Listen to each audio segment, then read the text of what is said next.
Mes chers compatriotes, j'ai souhaité m'adresser à vous pour tenir de la situation qui prévaut dans notre pays. Nous sommes tous témoins des manifestations d'une rare violence qui ont été ces derniers jours à Dakar, dans notre société, causant des en vies humaines d'importants dégâts matériels. Ce soir, mes pensées de ces malheureux événements et à toutes les personnes physiques et morales impactées par les manifestations. Je salue la mémoire des défunts et présente mes condoléances à leurs familles. Je souhaite prompt rétablissement des blessés. Nous sommes une seule famille, unie par une histoire qui nous assigne un destin commun. Perdu pour la nation. Pourquoi? Il viendra en aide aux familles endeuillées. Il facilitera l'accès aux soins des blessés.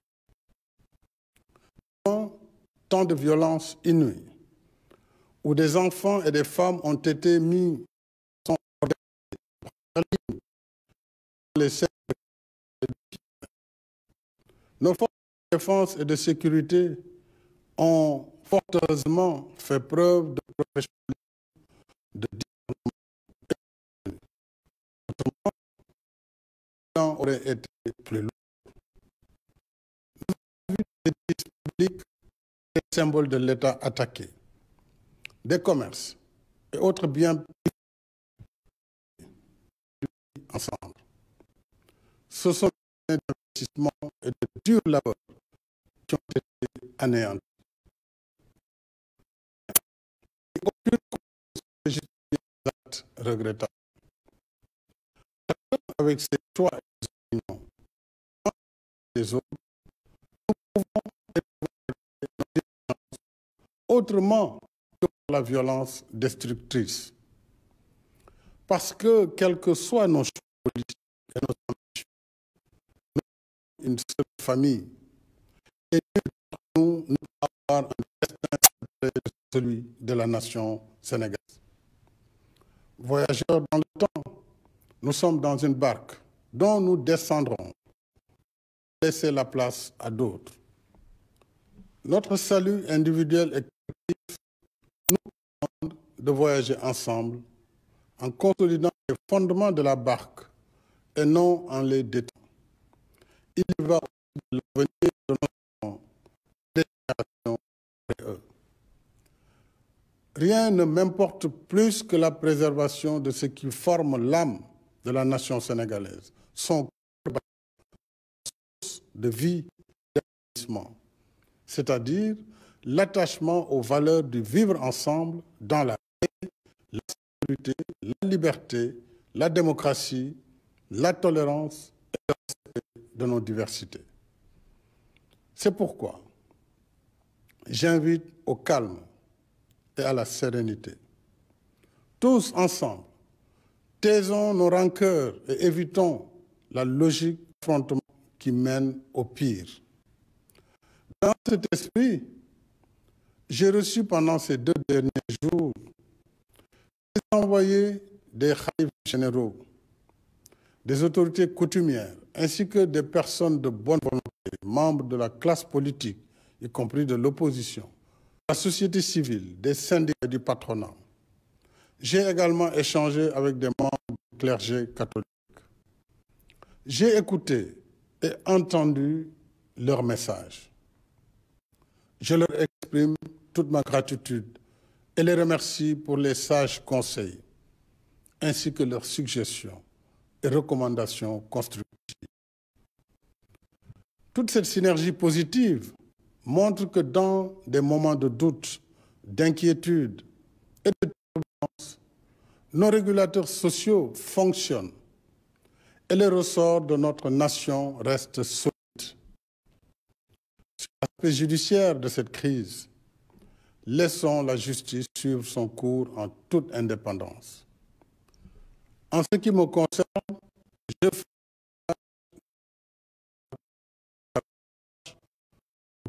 consolider le retour au calme et à la sérénité dans l'intérêt supérieur de la nation, la sécurité des personnes et des biens, la défense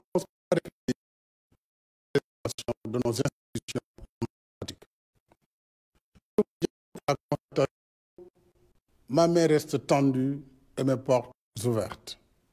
Du reste, dès après mon élection, allant au-delà du fait majoritaire, j'ai lancé le dialogue national pour conforter notre démocratie, notre système politique. Ce dialogue est fécond. À ce jour, sur les 27 points inscrits à l'ordre du jour, 25 ont fait l'objet de consensus. Je reste et demeure attaché au dialogue pour la mise en œuvre du point de vue. Je comprends également, chers concitoyens, que la colère qui s'est exprimée ces derniers jours a l'impact économique. Personne ne peut nier que le monde entier, notre pays y compris, traverse une crise économique, occasionnant des millions de pertes d'emplois et d'activités génératrices de revenus.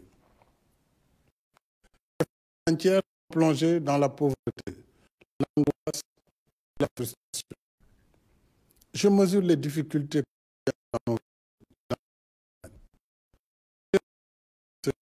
dures dans nos quartiers.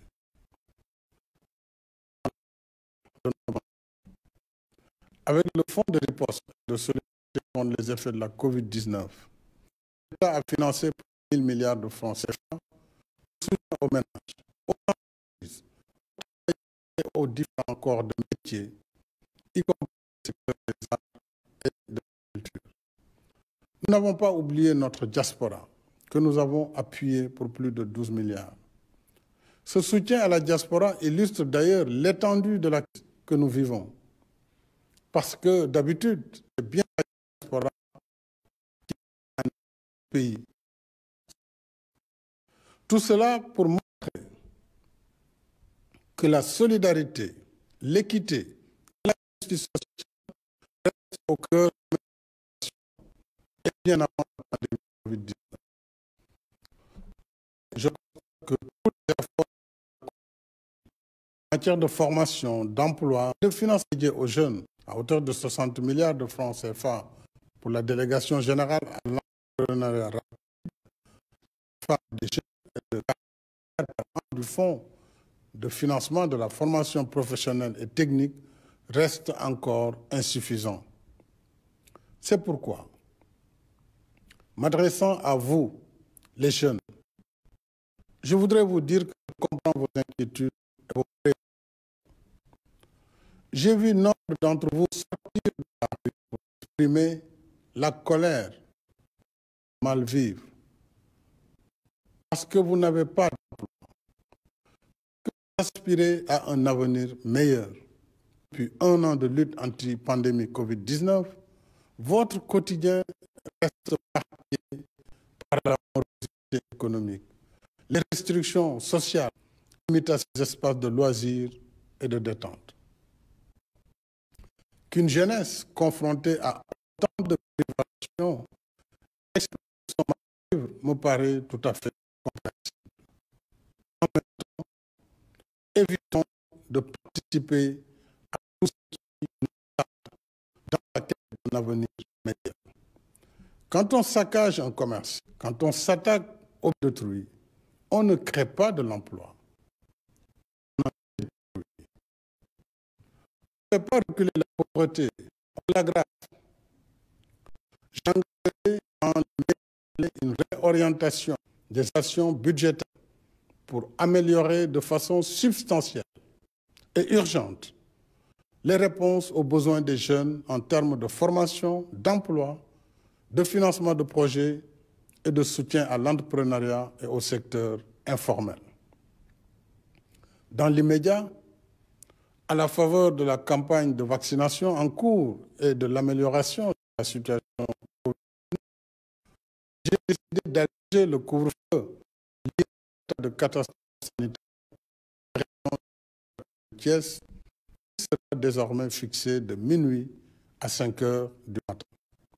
Cette mesure contribuera à élargir le champ des activités productives et aider au retour progressif à une vie dans ces deux régions qui concentrent l'essentiel des activités économiques du pays. Pour autant, continuons à respecter les recommandations que requiert la situation. Mes chers compatriotes, l'histoire et l'actualité de tous les jours nous enseignent que c'est dans l'épreuve qu'une nation fait son test de grandeur. Et la grandeur d'âme d'une nation se mesure surtout par les valeurs et la force de caractère qui sous-tendent son existence. Ce sont ces valeurs et cette force de caractère qui cimentent toutes les de la nation sénégalaise pour en faire un bloc solide et sans fissure qui nous aide à traverser les épreuves en recourant à notre propre dynamique d'éducation. Nous réaffirmons ensemble que la nation sénégalaise n'est pas un assemblage hétéroclite de composantes socio-culturelles sans lien les unes avec les autres. Nous sommes une nation de sang mêlé, une nation faite de tous qui nous rassemble, de toutes ces religions qui cohabitent en paix, de tous ces regards qui se croisent, qui fraternisent, de toutes ces forces qui se conjuguent et s'unissent pour soutenir notre élan commun vers notre destin commun. En cette journée, j'invite toutes les forces vives de la nation à l'apaisement pour honorer ainsi la femme sénégalaise. Bonsoir.